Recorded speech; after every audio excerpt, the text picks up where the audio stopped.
This is the A to Z podcast. I'm Anthony Zanni here with my colleague, Alexander DePalo. Episode 20. We are back. We are back. We are back.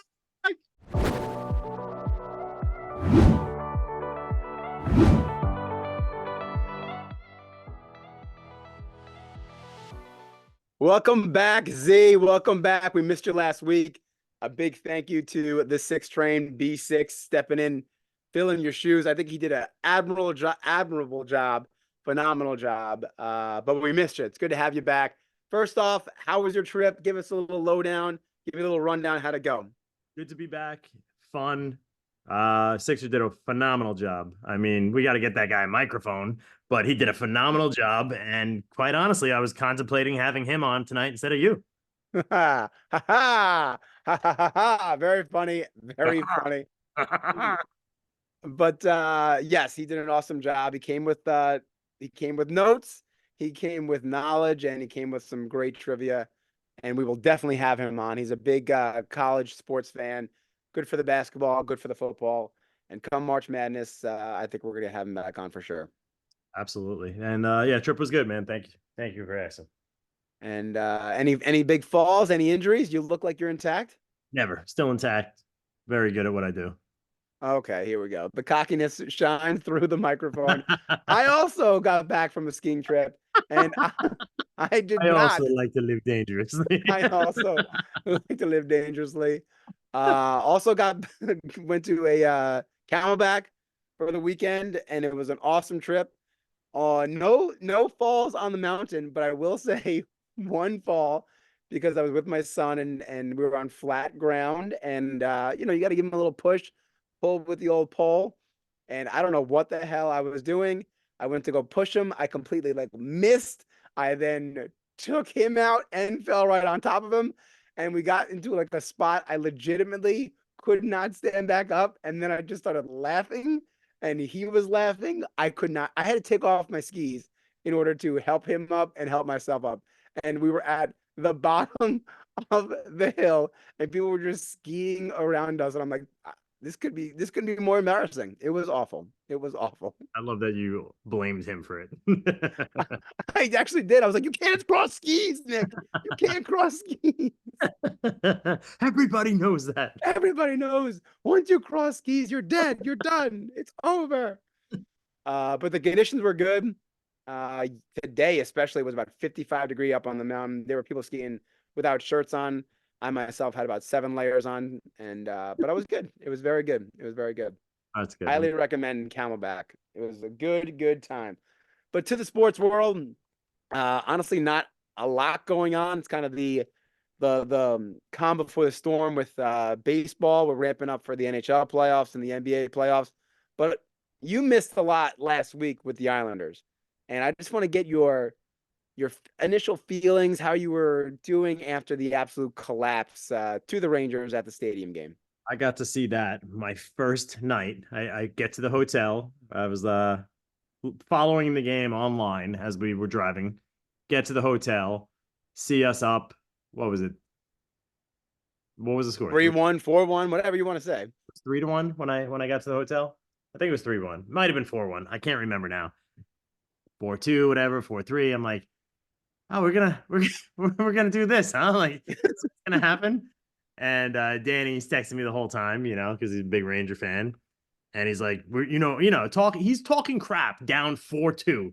And I was like, all right, like he knows that what's gonna happen. Like he just knows. And sure as shit, that's what happened. And we have to sell the entire team. Like it just needs to happen. They just gotta dismantle this team and start fresh. I'm so done. I'm so done. You're asking the wrong guy. I've been a season ticket holder for 3 years now. I'm done, man. They got to figure it out. I know like the one chip we have is what's his face? Like I'm trying to think if we're gonna trade anybody, it's gonna wind up being Well, the big name, I don't see it happening, but people are clamoring because he has a lot of value as Nelson. Nelson. Thank you. I couldn't freaking think of his name. That's Brock like the Nelson. one chip that we actually have.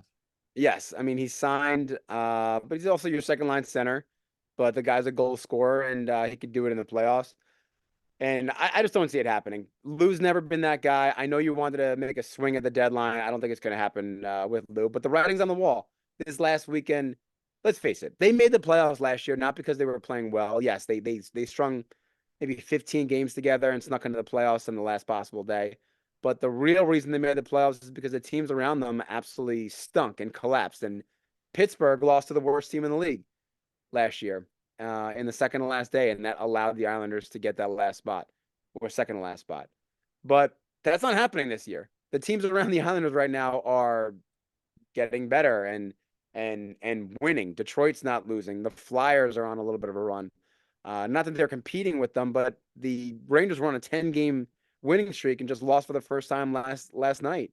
Um, the only way this team gets into the playoffs is if the teams around them absolutely collapse. So teams like Detroit, teams like Tampa Bay, even the Flyers, and I just don't see that happening.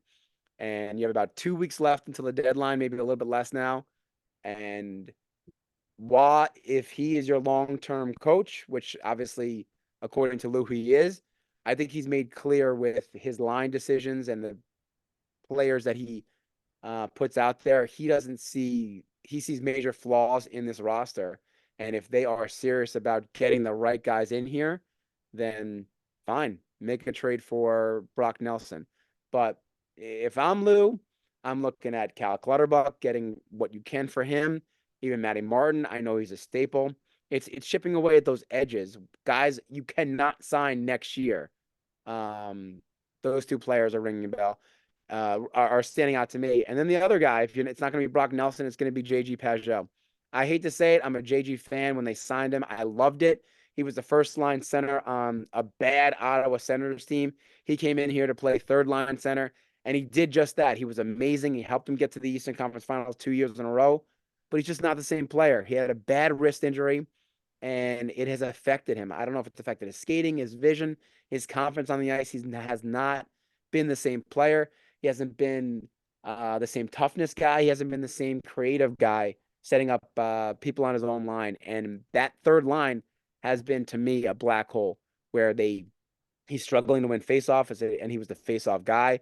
He's struggling on the penalty kill, and that has absolutely sunk their season so many times. And those are the those are the three guys to me that are standing out as trade pieces: Martin, Clutterbuck, and JG. I don't think he's looking to trade Brock Nelson. It's just there's too much there. Unless they're blown away. Unless they're blown away by an offer, then you have to do it. But those are the three guys to me. I mean, trading Martin and Clutterbuck, what are you going to get? Oh, Like, you're getting nothing. You're getting pennies on a dollar. You're getting nothing. and what's the point? I mean, these are guys that you're talking about pretty much right around 1.5 mil for the year. Uh, more than halfway through the season. What are you really going to get? You're barely getting money. So I mean, and what is somebody doing? They're trying to get Martin and Clutterbuck to what? To just be a locker room guy for them? Like they're not making a playoff push with Cal Clutterbuck or Matt Martin on their team. No, that's not gonna. You're right. That's not the piece that's gonna put a team over the top. Clutterbuck's a good playoff guy, and Lou's kind of. This is where his loyalty gets in the way. He said, and the same thing I think happened with. I'm trying to think. Was it Andy Green or yeah? I think it was Andy Green. I'm not moving him unless he wants to be moved, and he didn't want to be moved, and that's what they're saying about right now, Martin and Clutterbuck, that he's not trading them unless the player, wants to be traded. And that's good for loyalty. But at the end of the day, if you can get a fifth round pick for him, I would take the fifth round pick personally. I mean, me Um, too. They're going to be first off, they're going to be free agents anyway. So right. That's why what I'm the hell, saying. why the hell wouldn't you trade them? Obviously, that makes sense to trade them. I just don't think you're going to get anything for them. If I'm wrong and you can get a pick for them, by all means, grab the pick. And you can just, if you really wanted to, you could just resign them next season. I'm not saying you should. I'm just simply saying logic states you could resign them if you wanted to. Yeah, I am with you on that. I think you get the fifth round pick, and then you see what you have in the minors because their minor league system is the worst in the NHL. But at the same time, a player like John McClain's son, Kyle McClain, comes up. He has played a solid role for this team on the fourth line, chipping in goals when he can, banging the body around. He has been good, and there might be other players in the system that we don't know about, and they haven't been given an opportunity. Um, that's what I think this period of time is for the Islanders. A player gets rewarded in the minors, give him a 10-game run, 9-game run, whatever you want to do, just to see what you have. Because I just don't see this team making a run. I don't want to say like they did last season, but mostly because the teams around them are a lot better, playing better, and getting wins. And sooner or later, if you don't start banking points, they can't win 3 games in a row. You can't win 3 games in a row down the stretch. You're not gonna. There's no chance you're making the playoffs, and that's what we have right now. Yeah, listen, we don't have the greatest roster. We've known this for quite a long time. We've been hoping for guys like Wallstrom to become somebody. He's a kid. He's still 23 years old. Even Holstrom thinking that maybe he's going to be something great. Both of them being restricted free agents, by the way. Uh, if you keep Barzal, Horvat, and Lee, which obviously you're going to do, you have a really good first line right there. Everything after that, offensively speaking, is a train wreck. So if you get lucky with Wallstrom and Holstrom, you still need depth on offense. Defensively speaking, outside of like Dobson, I don't care about most of them. And you know my thought process on Sorokin. I absolutely love Sorokin, but we just the whole team needs a major overhaul. Major. The pushback I'll give you there, and I disagree. I would be I wouldn't be shocked if Wallstrom is traded at the deadline, and I would be stunned if Wallstrom's on this team next year. Stunned. He is a classic player that new scenery. It might be one of those deals where they trade a young player for a young player, try to get some spark. Maybe somebody Waugh knows from his time in the OHL or in Canadian Hockey League. Try to find something. Wallstrom came in as a much touted prospect, and I don't see he hasn't lived up to it. He hasn't even come close. His skating is not good. He has a wicked shot, but can't find space to get it off. He's been a straight up disappointed. He was supposed to be a weapon on the power play, and he's been a weapon nowhere on the ice. He's 23 and he's played for a coach that couldn't stand him and essentially didn't really like deal with him very well, in my opinion. In I who? truly believe that. In Trotz and in Lane? Absolutely. Absolutely. I don't think the kid, I'm not gonna say he didn't get a chance. Like obviously he's been given chances, but I feel like we finally have a real head coach. And if you're going to give the kid a chance, I feel like the chance should start now. So I don't agree with you. I do not think he's going to be traded. And if he is, I'm going to be very disappointed because I think we'd be giving up way too early. We held on to freaking Josh Bailey for how long? And you're going to give up on Wallstrom after 2 seasons? Come on. All right. Well, I think you need to prepare yourself to be disappointed because the writing's on the wall. Waugh has scratched him now, I think, for the last 3 games. I just don't think he has a place in Wah's system. He's not fast enough. He doesn't. Wah wants to play fast. That was what he has shown. He wants to turn the puck around, get north to south fast. Wallstrom does not have that ability. He doesn't have that get up and go ability. Is he okay in the corners? Fine. Can he get a shot off occasionally? And you're like, oh, there it is. But he doesn't do it enough. He doesn't do it with any consistency. And I would not be shocked if he's traded at the deadline. I'd be, and I'll say it again, stunned if he's on this roster come training camp next year. Stunned. Marked my words. Stunned. All right. But then you look across the way to the Rangers, and it could be a long, long spring for the old Islander fans, because they look like an absolute juggernaut. They don't lose, and games when they don't have their best game, they still find ways to win. But I've said it before. This team has shown time and time again they are a regular season animal. They've done it under Gallant 2 seasons in a row. They've shown flashes under Vigneault. Torts, different chord. I understand that. But they are a good regular season teams. They beat teams that they should beat, and they are very good against very good teams in this league. But then come the playoffs.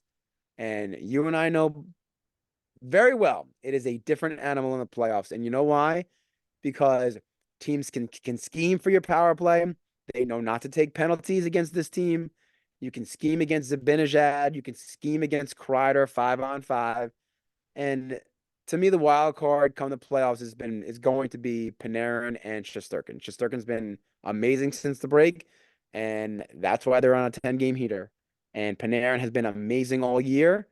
He had a good year last year and then was poofed, vanished in the playoffs. He looks like a man on a mission. but those two players are going to be your wild card. Not even down the stretch. I could care less what the Rangers do for these last 20 something games. Come the playoffs, those are your horses that you have to ride and take it to the promised land. Yeah, I think that's fair. I mean, I think the Rangers are the most complete team in hockey. Playoffs are a completely different animal, as you just said, and this series are hard fought and long and draining, and it's gonna, it's one of those, as cliche as it is, the team that comes in hot usually kind of lasts the longest in hockey, and as long as they stay healthy, they're gonna be really tough to beat. I mean, who you really realistically think could beat them outside of like Boston? I mean, for me, the best team in the East and I said it last week, is Florida, is the Panthers for multiple different reasons. They clicked in the playoffs last year. It's why they beat the best regular season team ever in the Bruins in the first round. That team was older and a little bit beat up come the playoff time, but they have shown that they can beat very good teams in the playoffs. And they are a big, heavy team, and Bobrovsky is playing very, very, very, very good right now. And they're deep. They're deep. They can beat you physically. They have a lot of skill in Kachuk and Verhage. Chuck, And what? Chuck is nasty. Kachuk is nasty, and he's a playoff guy. I, I, I mean, maybe I'll get shade for this. Who would you rather have in the 16 games that wins that you need for the playoffs? A player like Panarin, who could get you 100 points in the regular season, or a player like Matthew Kachuk? I'll take Kachuk all day, every day, because that guy's gonna punch your lights out. That guy's gonna hit you against the boards. He's gonna beat you in the corners, and then he's gonna get you the game-winning goal in overtime. That's what he does. That is what he does. You're right about And that.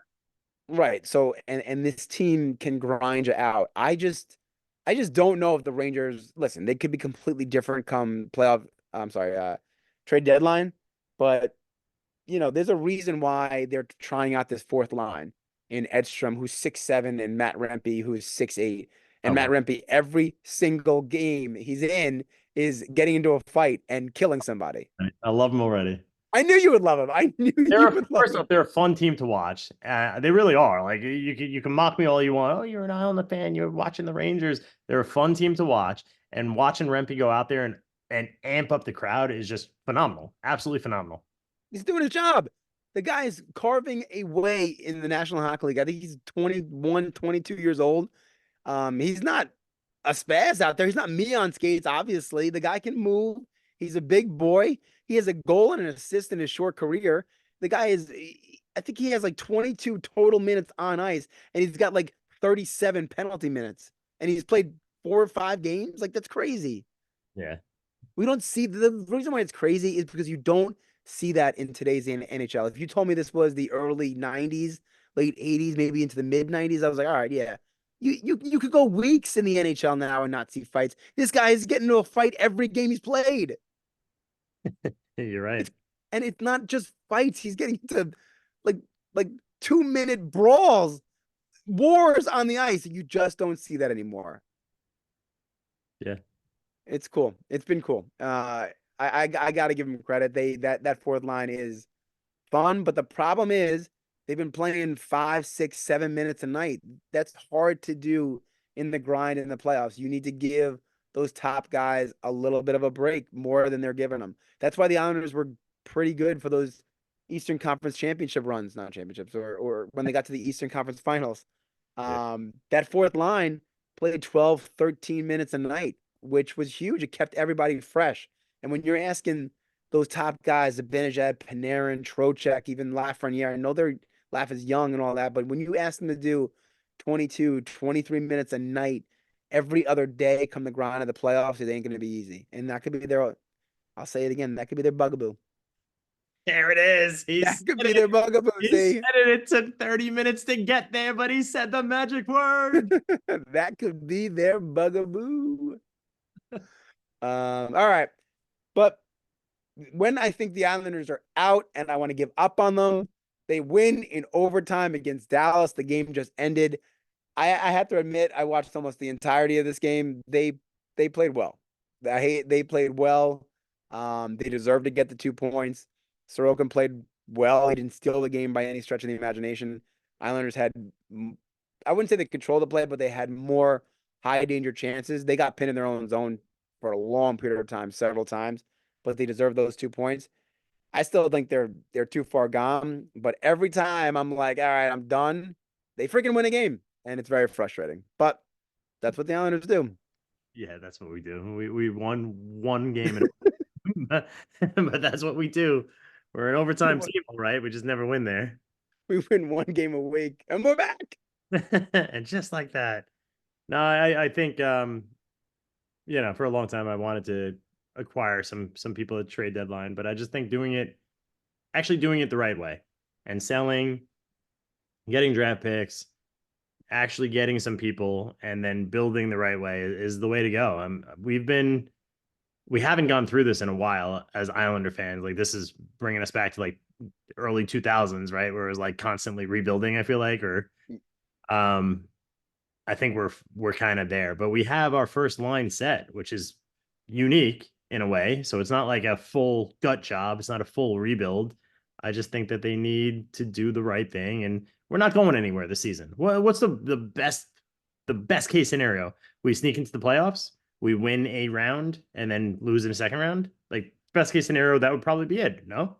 I'm with you. I'm with you. And the reason why I think they're set up, I don't want to say long term, but they're set up for the next 5, 6 years, different than what they did in what they had in the early 2000s, is because they do have a Barzal, they have a Horvat signed, they have a goalie in net that they were always in flux with until DPHO was there, and then they have a Norris Canada Trophy potential defenseman in Dobson. Um, that guy is young, and that guy by the end of his at his prime and his peak is going to be a point per game defenseman in this league, and that is something the Islanders haven't had since the '80s. And that's why I see the potential there, but there has to be some tweaks. This core is aging in Lee, in Nelson, in JG, in Sezikis, in Martin, in Clutterbuck. And those are the players you got to move on from. And I hate it because those were our guys, but that's business. That's the nature of hockey. It's what have you done for me lately, and what am I going to do moving forward? You Yeah. got to cut that dead weight. I would even consider Pelech and Pollock. I mean, those contracts are going to be hard to move. The Mayfield contract, you're not going to be able to move at all, and it's That's going to be Yep. so. Um, Lou has to come to terms with it and has to make tough, tough decisions. Trade away assets that are legit assets that have some value for some talent and some high picks coming back. Yeah, I think that's fair, Al. And we'll see what he does, but I'm not hopeful. I know. I know. Knowing him, knowing us, they're gonna rattle off 3 wins in a row. Lou's gonna be like, "We're riding it. First Yeah. round pick out the window for a Yeah. player that is gonna play 15 games," and that's it. That's And really then what's gonna happen. we'll sneak into the playoffs. And like I said, we'll either lose in the first round or we'll sneak by to the second round and then lose there. Yep. And do it all over again. All right. But the next thing I want to talk about is, and we'll give a deeper view of the Yankees and Major League Baseball. But spring training did start. But the crazy thing is there are so many Major League Baseball players, free agents that are not signed. And quite frankly, I think the free agent system in baseball sucks. It's broken. There has to be something different. Every other major league team in North America, hockey, football, basketball, have these like free agent frenzy period for a day, 2 days, 2 weeks. And it's awesome. Fans can get behind it. You can track it. You can, see what your team's doing. Major League Baseball, like everything else they do, they freaking drag it on for months to the point where spring training has started. They've started games and major names are out there unsigned. It's stupid. It's unacceptable. It's bad business. Yeah, I mean, I think that's fair, but it's the one sport that you have Scott Boris in, and it's really tough to deal with him. And he sets markets that are unrealistic. You can talk all you want about all the people that are out there. Do you believe that any of them deserve the money that they're looking for or the terms that they're looking for? You I can't. wouldn't say the I wouldn't say the money. Um, when you say terms, do you mean term or what do you mean by that? The term meaning you have a 31-year-old pitcher that might want an 8 or 9 year deal. You really Yep, want to pay this guy $250 million over the next 8 or 9 years at 31 years old? He's going to be pitching when he's 40. Nobody right. wants to do that. So like everybody's up in arms with like, oh, I can't believe the Yankees haven't signed Blake Snell yet. Blake Snell has had 2 good years, 2 phenomenal years, albeit in 8 seasons. He is pretty, he's an above average pitcher.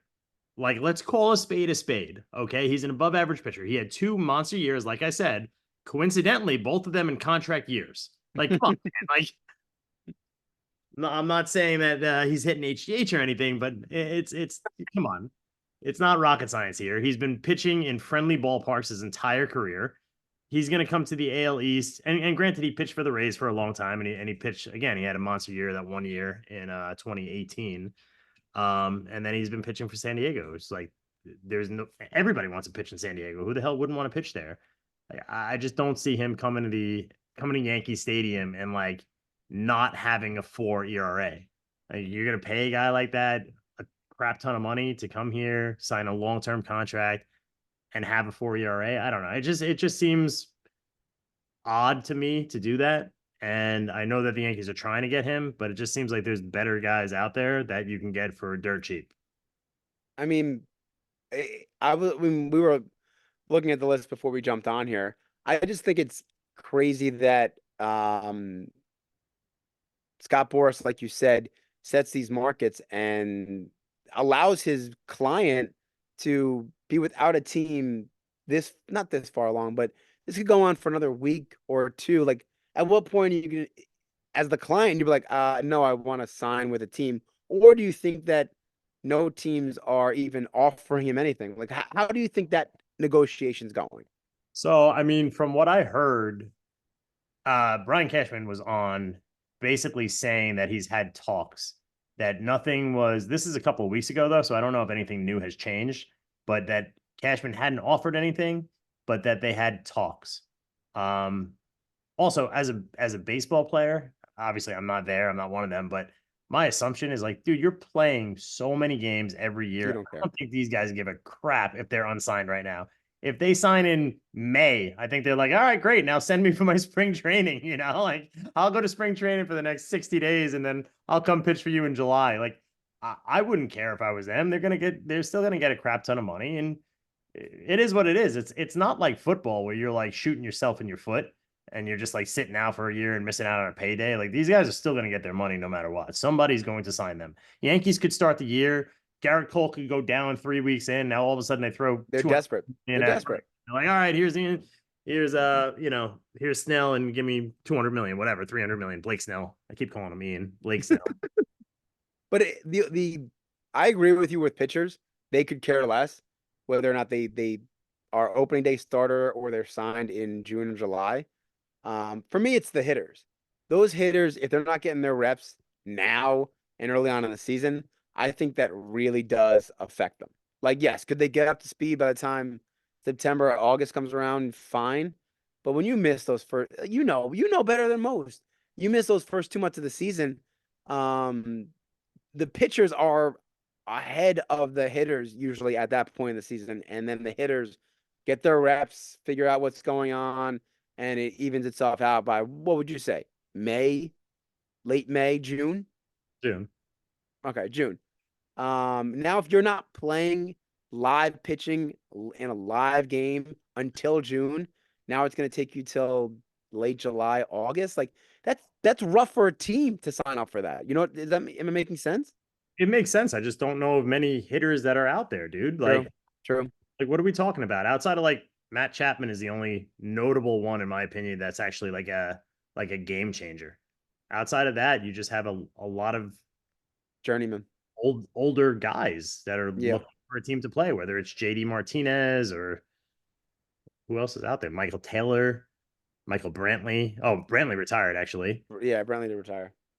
Tommy Pham. Like, you just have Yeah. a bunch of like older mid-30 guys that are looking for a team to play. So I don't really think that's the crazy part. I think that you have some pitchers that should be on rosters for sure. but just aren't aren't getting the money that they are demanding. Right, right. Basically, just looking at Jordan Montgomery and Blake Snell. And Blake Snell. Yeah, yeah. Like, And and there's a lot of other people out there, and I'm gonna say it again. I know I've said this a million times. The fact that Trevor Bauer isn't signed is phenomenal. Like, it's the most ridiculous thing I've ever seen in my life. He is the best pitcher available that would play for peanuts, and you don't have and one team that's like, yeah, I'll take him. Not one. it, it's not even like speculation that he'll play for peanuts. He has gone out there He's actually on said, so on social media saying, "I will play for the league minimum." It's that is why I uh, couldn't agree with you more as a GM for any team. How you not take a flyer on that guy? If you're, I'm not gonna say Oakland, but like a team that you know is not making the playoffs, sign him and use him as a trade bit. what about a team that is making the playoffs? No, What no, about I the I Rays? agree. What about the Rays? You know, like you got a good, solid team in a market that doesn't give a crap about anything, right? True, It's not like they true. have a media market over there. Like, I understand, I quasi understand the Yankees. They don't want the headache, they don't want the hoopla. I quasi understand that, right? It doesn't make sense to me. I personally couldn't justify going to sign Blake Snell when I can sign Trevor Bauer. I couldn't make that justification as a GM. So I would never sign Blake Snell. And I'm okay with that. I can justify that. I can go to sleep and be like, all right, I could have signed Bauer, but I obviously can't. So I'm clearly not going to spend money on Blake Snell. I would go to sleep and be fine with how my team is at that point in time. But if you're another contending team and you have a good roster, why you're not throwing something at this guy who is a clear ace is just beyond me. Beyond I'm me. with you. I'm with you. It is bizarre. Um, is Boris representing both Snell and I know he's representing Snell. I'm not sure okay, about Montgomery. I'm not positive. Montgomery? Yeah. I mean, it wouldn't stun me if he was representing both and they're holdout's not the right word, but you know what I mean. The people setting the market for this particular issue. It is wild, but two major stories coming out from the two New York teams, obviously. Not major stories, just stories I should say. In in obviously Soto played in his first game and is just tearing the cover off the ball already. I just think it's amazing to me when you look at the offensive stats for the Yankees last year, and they were bottom two in team batting average.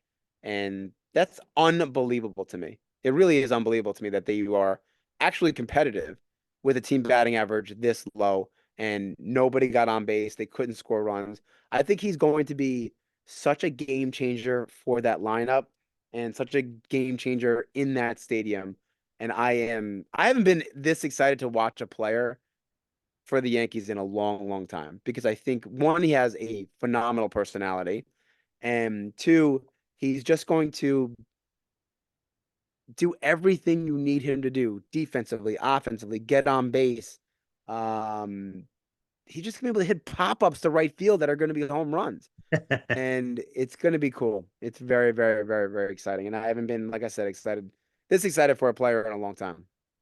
Yeah, I mean, he is an absolute stud and he's so freaking young. And I think that Yes. everybody forgets is like, wow, this guy is really young and he's just going to keep getting better and stronger. Like he's got the best eye in baseball by far. And yeah, like we don't or we didn't have a team that would get on base last year. We had a really poor batting average. It wasn't a whole lot of walks going on. It was a very stagnant offense. Like essentially, if we did get on base, you would just stand on first base and let the next guy hit. And if you struck out, you struck out, and then the inning was over. And it was like Yep. Yep. as quick as you got something going, the inning was over. And it was really boring to watch. And you know how I like to envision baseball or play baseball, whatever you want to say. Yep. It wasn't fun. It wasn't fun to watch. Like I really enjoyed watching like the Atlanta Braves play or the Tampa Rays play. Like I liked watching those teams that actually like moved runners over, get on, Texas. get in. Texas, absolutely. They were really Mm, fun to watch last so year. fun. Um, I'm excited for the Yankees. He does change the lineup a lot. Like he really does. Like It's a ton. he makes it scary. Obviously, batting. He's going to be batting in front of Judge, I'm assuming, or behind Ye- Judge. I don't think it's come out. I mean, I guess I can look up where he batted now, but in That my doesn't. mind, It's what's not. that? It doesn't matter where he bats now. In spring training, that's not going to It matter. doesn't. But In my mind, like if I was running the team, he'd bat in front of Judge. yeah, I mean, I would bat him second, and I would have Judge finally batting third for the for what feels like the first time. Instead of the first, Um, like he was doing, because he's the only guy who could hit. yeah, but it's a scary lineup with those two guys. It's gonna be interesting to see. Did we figure out who's gonna lead off for us yet or no? No, not yet. Not yet. Okay. Yeah. I mean, that's gonna be interesting to see if he's like leading LeMahieu off or something along those lines again. I mean, would you be stunned if he gets, I don't want to say desperate because obviously a game hasn't been played. If you put him, if you bat Soto first and you bat Judge second, would that stun you? With who first? I'm sorry. Soto. I mean, I would not want to see that in any way, shape, or form. It's just not the right. It's just not the right. It's not the right thing to do. Can I I pick? don't think it's the right thing to do. I don't think that's what they should do. But could you imagine not, Boone in that situation, needing Yeah, a guy? I need a guy on base, and this dude walks, he hits, he gets on base. I'm hitting him lead off. I agree. It's stupid, but yeah. I can picture Boone doing it because nothing shocks me with him anymore. It's just not where he should be batting. I think this year is going to be a really telling year for Volpe because if he should theoretically he should make a pretty big jump. If he actually makes that jump to where he should be or where he at least is a lot better than last year, he will slot in as a great leadoff hitter. And he will be very, very helpful at that top of the lineup there, especially with the stolen bases. Um, he's young, and I get it. I'm not trying to put pressure on him. You just can't go out there and bat 220 again. Like you got to actually get on base and have an on base percentage and take some walks. You can't strike out 150 times and just try to be better. And again, he's young. He's going to have those seasons, but it was a rough year. It was a rough year to watch him play hit, I should say. I mean, defensively he was great, and on the base path he was great as well. But hitting wise, it was not enjoyable to watch him. it was right. It wasn't just him. I mean, Oh, it was not it was just him. the whole team. But you had a lot of like he did pop a bunch of home runs. It's like, dude, I don't we don't we don't want home runs for you. It's like the movie Major League where Willie Mays Hayes keeps the ball in the You air. hit every Like time you hit in the air, you owe me 10 drop or down and give 20 me 10 push-ups. push-ups. you know. Yeah. Oh, you're right. You're right. There's no other way to say it, but you're definitely right. And I mean, it could take them a month to find the right lineup connection, whatever it's going to be. But I think Soto and Judge, wherever you put them, need to be tied at the hip. I don't care if you. I always think it should be Soto Judge, but if you want to put Judge Soto, because the idea is, I mean, I can see the logic. You have Soto behind, knowing that he's going to get on base. You don't want to walk Judge to get to Soto. My thing is though, Soto has such a good eye that they're going to make mistakes to him as to not put him on base while Judge is hitting. That's my logic behind it. I don't know if you disagree. They're not going to make mistakes to him. They're gonna make mistakes to Soto, in a sense where because I think they're gonna walk Soto a lot to.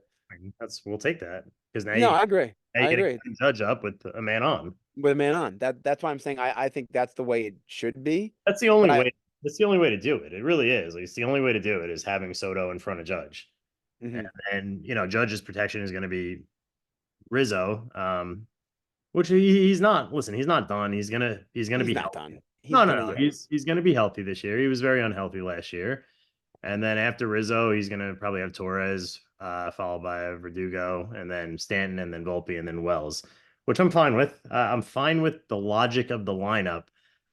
Injuries happen, obviously. My only complaint with the lineup is really the lack of speed outside of Volpe. That's it. And I don't love the lack of speed because teams are starting to steal bases and do things that are, you know, real baseball again. And that's why you had the Braves that ran away with their division last year. And obviously it didn't work out for them in the playoffs, and I get that, but you're still going to have teams kind of gearing that way a little bit more. And the Yankees really aren't yet. And I wish we can just find a guy, at least a bench player that can come out there, steal a base for us, and I don't know, maybe even spot start for Stanton every now and then. Stanton's going to be DHing, like we all know that, but he's also going to be hurt. So when he's hurt, can we get a guy with speed coming in? Like we don't need a guy on the bench. We don't need a guy in the DH spot that's going to hit 30 homers. Like we No. just don't. We don't need that. We really don't. Like if you look at the lineup top to bottom, you're like, all right, we're not missing home runs. We're fine. We're fine with home runs. Can we get a guy that's going to bat 300 and steal 30 bags? Like, can we get that guy? Like, where is that guy? How does he not exist anymore? No, he doesn't exist anymore. I mean, it is wild to say that he doesn't exist anymore. But did you see the quote from Stanton from like a week ago saying that this is the first time that I haven't been hurt in the off season, so I could actually could train like a baseball player. I'm paraphrasing here, but did I you see didn't that know. I quote? didn't see that. No. I almost fell out of my chair. I'm like, what were you doing for the last 4 years? If in the off season, I understand injuries are there, but like you weren't training as a baseball player. What were you training to do? Be a football player? Like I don't understand that line. What were you actually doing? I don't. And the only thing I saw was there was a picture of him apparently very slimmed down, and he was standing. It's a picture of him and Judge, and everybody was freaking out over like, wow, he looks so skinny. Like, dude, he's standing next to Aaron Judge. He's Like, been, he's like, been this behemoth of a man who's 6'8" tall and he's probably right. like 6'2" wide. Like just Right. Like, relax. like put him next to a normal human being, and you're gonna be like, wow, the guy's still shredded. Exactly. You know, he's still Exactly. absolutely a monster of a man. He's still ripped up. Like, yeah, I'm sure he probably dropped 10, 15 pounds or whatever, but he's still a ginormous human being. But it's just funny to hear, everybody freak out over it. And maybe The that actually helps Stanton. Who oh, knows? I think it like let's face it, he's not what did he hit? Like 50 something home runs that 1 year. He's not that guy anymore. One, like you just say, he's not gonna stay healthy. He's not gonna be playing every day, probably. He's gonna have to get spotted a day off every now and again, like everybody else. But we don't need him to hit 50 something home runs. Hit your 30 home runs. He could be that guy Yeah. and be a gap hitter like you once were. Like hit your laser to left center field, get on second base and somebody bring you in. Yeah. Yeah. Listen, I'm excited. I do wish they brought in one more pitcher, and you Yes. know exactly who Yes. I'm talking about. But obviously that's not going to happen. It's not going to happen, and I get that. Rondon looks good though. He finally doesn't look like a fat toad, so that's kind of a good thing. Stroman will slot in the 3 spot, I'm assuming, with Schmidt 4 and Cortez 5. Um, I I'm am fast I am fascinated, sorry to cut you off there, with the Stroman. I mean, listen, obviously money talks and he's going to retract everything that he said. Um, and I don't begrudge him for that. But I tell you something, if he pitches poorly or if he gets out of line and something happens with the media or he does something with the fans, I tell you something, I don't think there is a person this fan base and the media will turn on quicker than Marcus Stroman. sure. I agree with that completely, and I'm pretty certain that he knows that. And Yeah. I'm not super comfortable with him being the number 3. And in my perfect world, I'd have my guy being 2, and then you slot everybody down. Now you have Rondon being 3, puts less pressure on Rondon, who's coming off a terrible, atrocious year, where Mm. the fans quite honestly turned on him because he was hurt the entire time. Then he came back out of shape. He pitched poorly, and that would put Schmidt in the bullpen. And then you have Nestor being in the 5 spot, And and that's and he's a very good fifth starter. hell yeah, dude. Hell yeah. So that would just be my logic on it. And if we could somehow get, like I said, a guy that can make contact, hit the ball, and steal some bases, that would be another great guy to have on a team. But apparently we don't really look for those guys. So I know. I mean, I am excited about the that Verdugo trade. I'm interested to see what he can do. Maybe he could be that guy. I mean, he has virtually no speed, so it's not like he's gonna steal a bunch of bases for us. But yeah, I mean, He can get on base. he can get on base. Yeah, for sure, for sure. So, but then looking across the way to the Mets, you gotta feel for them. Going into the year, Do you they know? that team has a way to break the fan base's heart before a pitch is even thrown. And their boy, I don't want to say their boy, but one of their main pitchers in Senga goes down. And it's always cryptic with that team and their injuries. And they just don't want to come out and say it, where it's like they said it was arm fatigue, and then it turns into a major shoulder issue. And I didn't read about it. I don't even know what the shoulder issue is, but people were comparing it to what happened with Johan Santana. And that sent the Mets fan base absolutely spiraling because we know what happened to Santana after he had his shoulder fatigue and shoulder issues. The guy was untouchable.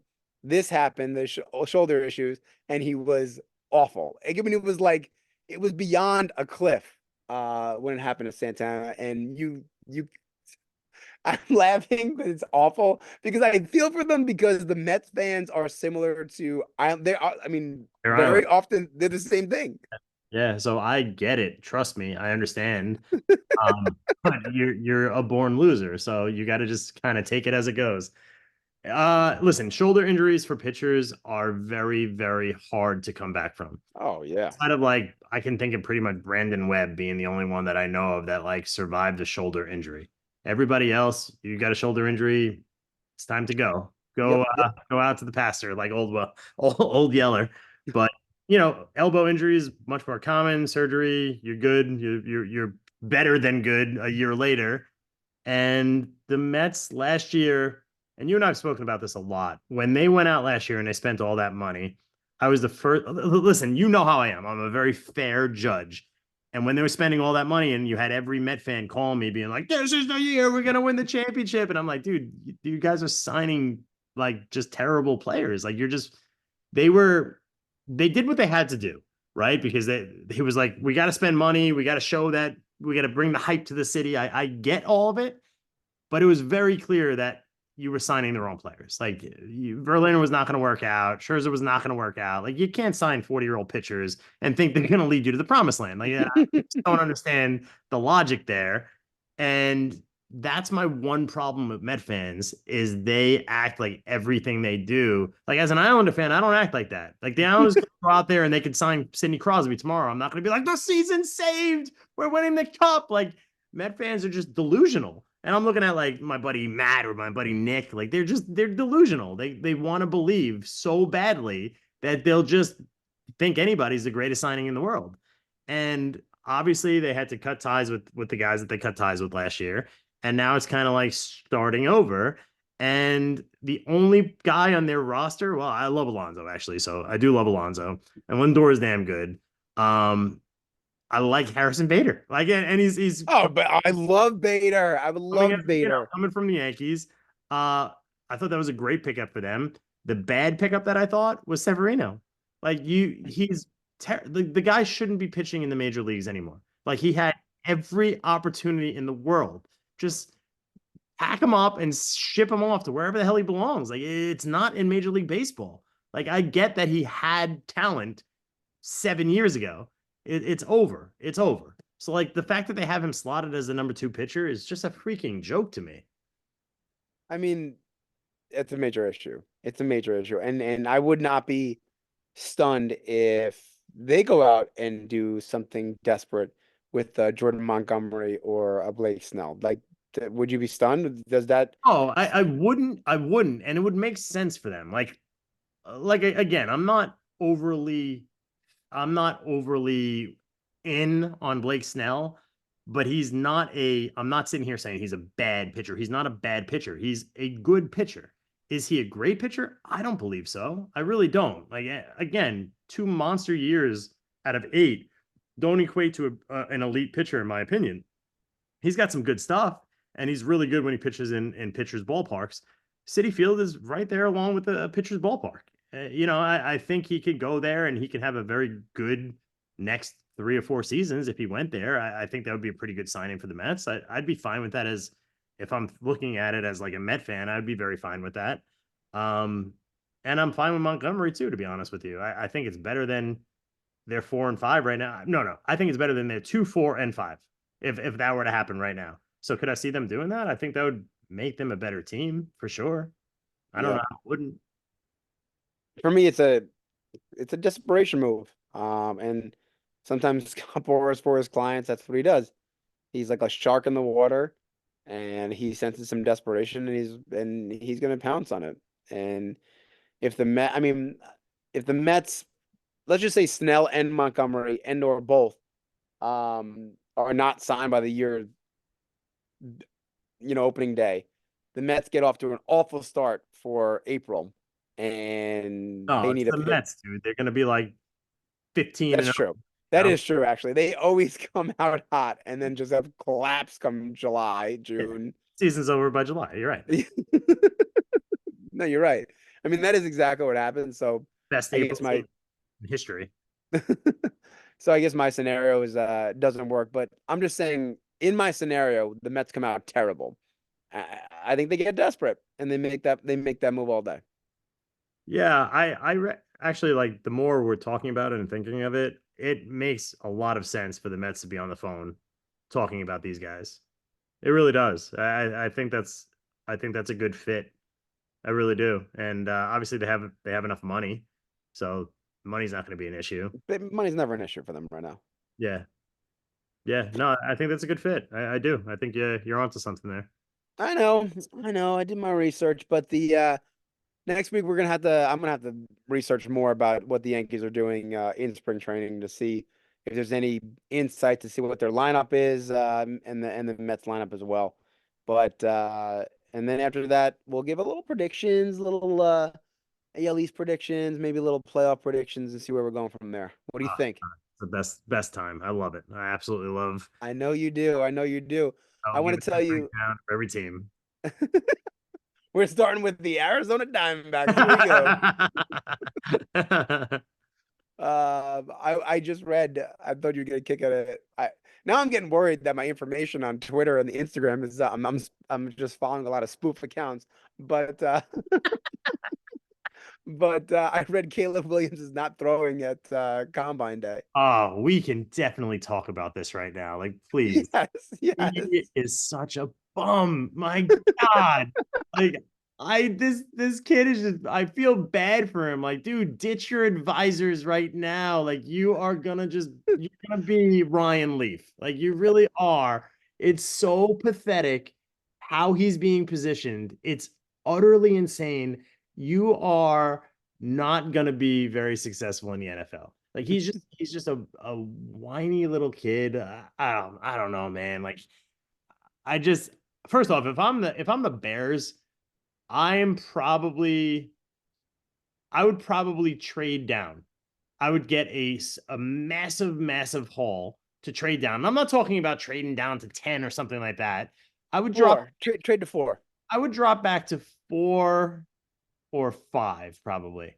I'd be okay with that because Daniels will wind up going, which I like Daniels. He'll be good. But in my opinion, Drake May is the best quarterback in the draft, the best quarterback in the draft. So if I can drop back a few picks and still grab him, they're going to be set, man. I'm not sold on who's their current quarterback right now? Who's this? For what? Terrence I mean Justin Fields. Fields. Thank you. I'm just not sold on Fields. If I was, I would try to drop back a pick or two and just grab Marvin Harrison. Hmm. But I'm just not sold on him. So drop back a couple of picks, grab a haul for it, and then bring in Drake May. You can hopefully trade Justin Fields. I'm not really sure what the deal is with that. Um, they're gonna be set though. If they're able to do that, like it just doesn't seem like that's what they're gonna do though. It seems like they're really looking to bring in Caleb Williams, and it's just I don't know. It's just not the right move. Like I can't I don't see how he's better than Drake May. And just having the other picks in my head that they could get just for dropping back a couple of picks, it just doesn't make sense to go for Caleb. And Williams doesn't even want to play there. I know. I know. It is wild with these. I mean, we're going to see this more and more. And I don't know how they combat it, where you have these players who, I mean, obviously they have to declare for the draft. I don't know what that has to do with, that I should know this. It's embarrassing that I don't. If they declare for the draft, does that make them ineligible in the NCAA? I'm assuming it does.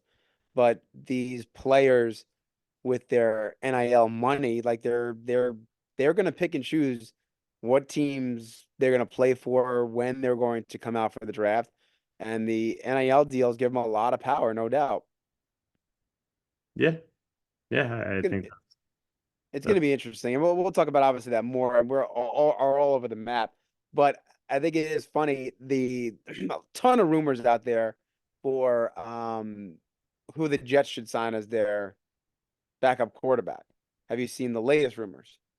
I saw something about the Redskins quarterback. I'm sorry, Yeah, Commanders quarterback, the Commanders quarterback Sam Howell. Sam Howell. I thought it was fascinating. I think it's a good move. Yeah, I mean, it's fine. I don't know. I don't know too much about Howell, to be very honest with you. So, I mean, how could you? The only thing I know is what he did this past year. But the fact that you are, I mean, he was serviceable on a very, very bad team. And that's all you need. He's a backup. You would be signing him as a backup quarterback, as a guy who can give you a spot start and could come in if, God forbid, something catastrophic happens to your starter. yeah, That's what the Jets did not have this year. They which did not is have a guy who so could be a crazy. spot. So crazy that you went to a season with one quarterback essentially in a league where nobody does that. And again, Nobody does that. you can't have Aaron Rodgers and Tom Brady on your team. I understand that. Like that doesn't happen, but you have to have a guy that can actually throw a football more than 10 yards on your team if your quarterback goes down. And the fact that we didn't have that is just insane. Whoa, whoa, whoa, whoa, whoa. He could throw the ball more than 10 yards. He could throw the ball probably 70 yards down the field. He just didn't know where it was going. Yeah, I mean, sure. Sure. Oh man. But Just defense. yes, I mean this NFL draft, I mean again all over the map here, but it has a lot of intrigue because there are teams at the top that obviously have needs. I mean, obviously you wouldn't be at drafting at the top, but I would not be. They are saying this draft is particularly deep, and I wouldn't be surprised if the scenario that you're saying happens a lot, where a lot of teams are trying to move further down. Yeah, I'm actually looking at the draft order right now, and as my computer's freezing, um, it doesn't seem like they can drop down to 4 or 5. The three quarterbacks might go 1, 2, 3, but Okay. if that's the case, drop down to 3. And then even if somebody grabs Drake May in front of you, then you grab Daniels, and I still think he's going to be better than Caleb. I really do. So I think you win either way there because you're going to load up on a pick, a player, whatever the case may be, plus in my opinion, a better prospect. Mm, mm. All right. We got a lot of feedback last week because Sixer and I ended with some trivia, and I have some. I'm gonna start it up. I'm gonna start it off for you. Oh my God, I can't find it now. Hold on, that's embarrassing. Give me a second. I know you have it off the top of your head. All right, ready? My question. Wow, did not load. This is good. We're gonna have to edit this. All right, I'll remember it. But I What go, made what Major League Baseball player has the record for the most regular season games played without ever appearing in a World Series? oh man, and it's a most Major League Baseball most games played without appearing in a regular season. I'm sorry, without appearing in a World Series. Correct. Hmm,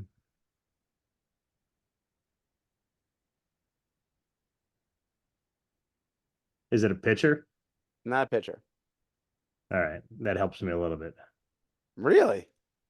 I mean, it takes away basically half a roster. So, That's true.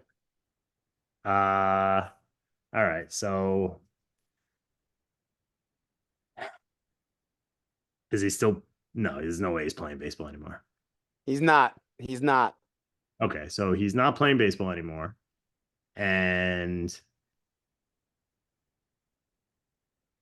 Ortiz played in World Series, obviously.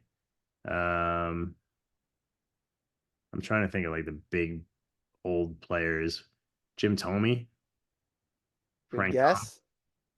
All right. Can I give you No him. multiple choice? No, absolutely not. You're gonna ruin the game for me. What are you talking All about? right. All right. Fine. Fine. Fine. Not Jim Thome and not Frank Thomas. Correct.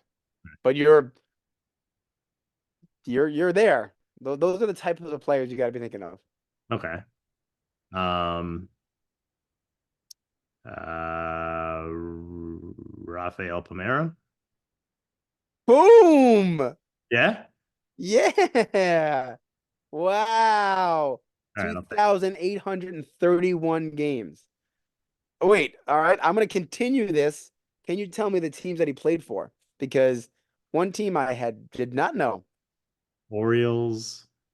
Uh, oh my God. Was the Indians one of them? No. Um, oh my Lord. I honestly have no idea. I can Te- only picture him in the Orioles uniform right now. And I'll say this team, you're going to see it right away. Texas. Oh yeah, yeah, I remember That was Texas. with, wasn't it with Ruben Sierra and those Yeah, guys? yeah, yeah, yeah. And Juan Gon, my boy. I loved Juan Gonzalez. Fudge. That that team was filthy. Yeah. But the team I didn't know he played for was the Cubs. No, I don't, I don't, I don't I didn't see remember that at that. all. From I don't remember 86 that to at all. 88, 86 to 88, I had no idea. Yeah, I don't remember that at all. He was named to the MLB All-Star team 4 times, which I thought would be more than that, and won the Gold Glove 3 times, but never made it to the World Series. Yeah, I was just trying to think of guys that like played forever. I was really thinking Tomey, but I don't know if Tomey played in a World Series or not. And I also don't know if Frank Thomas played in a World Series or not. I Um, think of guys that like played forever. yeah, that was a hell of a job right there. That was a hell of a job. Good job. I'm gonna embarrass myself with your trivia question. Here we go. I know you like doing this to me. You like doing this to me. All right, I'll go. Can you name the NFL passing leaders from 2000 to 2009? And I'm going to help though, because I'm going to give you the team and how many times they were the passing leaders. Okay. Indianapolis Colts, 2 times. Peyton Manning, Very good. Um, Los Angeles Rams, or I'm sorry, St. Louis Rams, 1 time. Kurt Warner, Very good. The Raiders, 1 time. Rich Gannon, Very good, man. Very good. The Vikings, 1 time. Culpepper, Awesome. Awesome. The Patriots twice. Tom Brady. Very good. The Saints twice. From 2000 to 2009, Hmm. the Saints.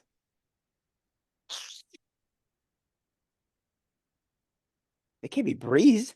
It is Breeze. You're Oh, right. one from 2000. What was it, like 2007 then 2009? I don't know the years off the top of my head. Oh, okay, okay. Yes. I was overthinking that one. I'm like, because my mind, I'm like, wow, he was in the league for that long, and he was with this because I know he was with the Chargers, you know. And the last one was the Texans, 1 year.